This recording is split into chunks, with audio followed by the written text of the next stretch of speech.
years back to a left-hander named Ayub Kalule, and that's interesting because Michael Nunn is a left-handed fighter. And with more on that, we turn now to Ray Leonard's tip of the night. Ray?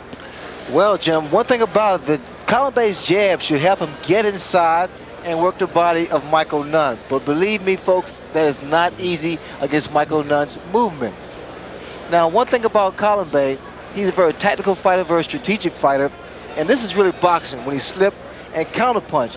And I really believe that if Kalambay can make Michael Nunn miss, the most important thing he has to do is to counter, make him pay for those mistakes. Because Michael Nunn is one of those guys that can get overconfident. Nunn has a problem sometimes. He has a tendency to expose his chin. Now, although he's fast, he cannot afford to do this in the early rounds against Kalambay because of the power. Michael Nunn's favorite punch is that beautiful uppercut. Very short, catches guys on the inside. We all can't be blessed with too many things, but Michael Nunn was definitely blessed with hand speed. And there is the man with the magnificent hand speed, marvelous footwork, coming off the longest inactive period of his career. Michael Nunn will draw most of the cheers of the crowd here, as many of them have come over the ridge from Los Angeles to watch North Hollywood's own fighter. His face is as unmarked as Baryshnikov's, and some critics insist that they both ply the same trade. The man hugging Michael before he enters the ring, Bob Serkin, longtime United States amateur boxing official, who befriended Michael Nunn 14 years ago in Davenport, Iowa, and has been his advisor ever since. And there is the record, 32 wins, no losses, despite the 22 knockouts. Many critics and observers of the sport still question his punching power. Well, he just sort of stings you to death. That counts too. One of the glamorous elements in Michael Nunn's dossier, the number of Hollywood celebrities who have befriended him and now follow him. There, a live shot of Gene Hackman coming off, I should say, one of the great years of his career. There's Michael Nunn's brother-in-law, Roger Craig, the Super Bowl champion San Francisco 49ers, married to Nunn's sister, and they go back a long way in Davenport, Iowa. Tail of the tape, and you will see height and reach advantages for Nunn. He's also 7 years younger than Kalambay, who at age 32 is in what many of us would believe to be the twilight of his career, but in fact he seems to have peaked in recent years. And here is our punch stat numbers to give you an idea of how busy these fighters are. Nunn, as you can see, throws 60 to 70 punches around, lands a high percentage, but throws very few hard punches. Kalambay throws fewer punches, but in these fights, at any rate, he landed a very high percentage, about 50%. And jabs, you see that Kalambay, who is a much more sophisticated technician than Nunn, throws a very high percentage of jabs. He works in the classic form as a boxer. Rules for the bout, those of the International Boxing Federation. 3 judges scoring on a 10-point must system. No standing 8, no 3 knockdown rule. You can be saved by the bell only in round number 12. Right now, let's go to ring announcer Michael Buffer for the pre-fight introduction. Ladies and gentlemen, this next bout is sanctioned by the International Boxing Federation. President Robert W. Lee, supervisor at ringside Alvin Goodman. It is also sanctioned by the Nevada State Athletic Commission. Commissioners, Dr. James Nave, Dwayne Ford, Jay Nady, and Freddie Little. The chairman of the Nevada State Athletic Commission is Dr. Elias Ghanem, executive director Chuck Minker. The 3 judges scoring this bout will be Chuck Giampa, Bernie Cormier, and Walter Cavaliere. Physicians at ringside, Dr. Flip Womansky, Dr. Donald Romeo, and Dr. Wish Game. The timekeepers, Al Bisick and Mike Lasella. And now, ladies and gentlemen, from the world's address for entertainment, the Las Vegas Hilton, Top Rank, and the King of Bears, Budweiser, present the moment you've all been waiting for, the Battle of Champions. Let's get ready to rumble. 12 rounds for the IBF Middleweight Championship of the World. The referee for this bout, working his championship bout for the 63rd time, is Richard Steele. Introducing first, fighting out of the blue corner, he's wearing the white trunks with red trim and weighs an even 159 pounds. Originally from Zaire, Africa, he's now an adopted son of Italy.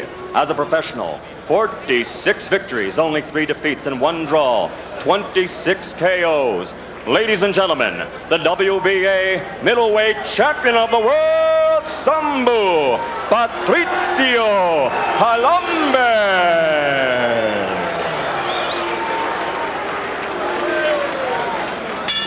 And fighting out of the red corner, wearing the white trunks with blue letters and weighing an even 160 pounds, from North Hollywood, California, originally from Davenport, Iowa, the pride of 10 Goose Boxing with a professional record of 32-0, 22 by KOs. Ladies and gentlemen, presenting the undefeated IBF middleweight champion of the world, Michael Second to Nunn.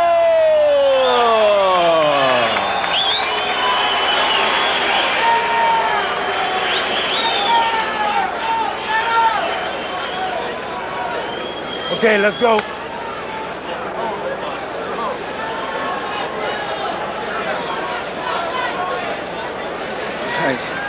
Bob Arum, the promoter, instructed the ring announcer to announce Kalambay as the WBA champion, although he's been stripped. Arum says that he's going to sue the WBA, but all of this will be moot after the fight. All right.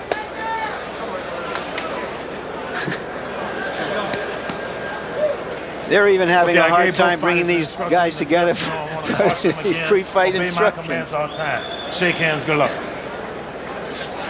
Well, Kalambay speaks no English, so you have to wonder what the instructions meant to him at that point. The question here is which of these counterpunches will take the initiative first?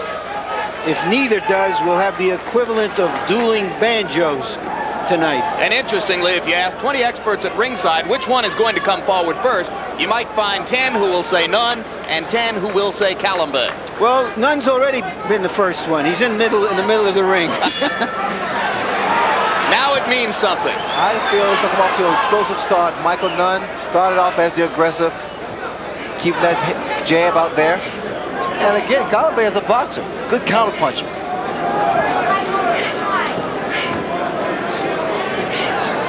This is more of a feeling out process. Both men trying to find out what the other one has. I don't think either man will get crazy and then throw some wild punches. Basically, just trying to get loose. You see the confrontation of the southpaw Nunn against the conventional fighter Kalambay.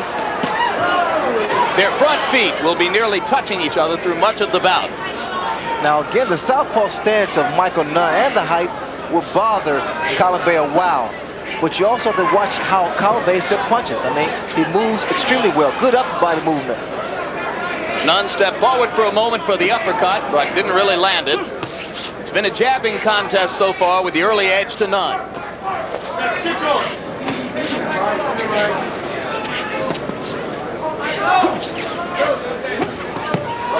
And down goes Sumbu Kalambay after a major league left inside by Nunn.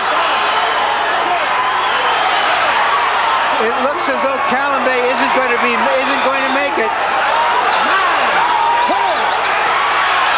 And Michael Nunn answers a lot of doubters about his punching power. One solid left hand put Kalambay to sleep. That was unbelievable. I didn't expect that. If you didn't expect it, what do you think Kalambay expected? He was caught cold in the first round, obviously shocked. And what is impressive to me about that knockout is that it's very clear that Nunn came out to prove that he was up to whatever challenge there was. He never ran at all. He stood flat-footed throughout the round. Well, you said he has to excite the public.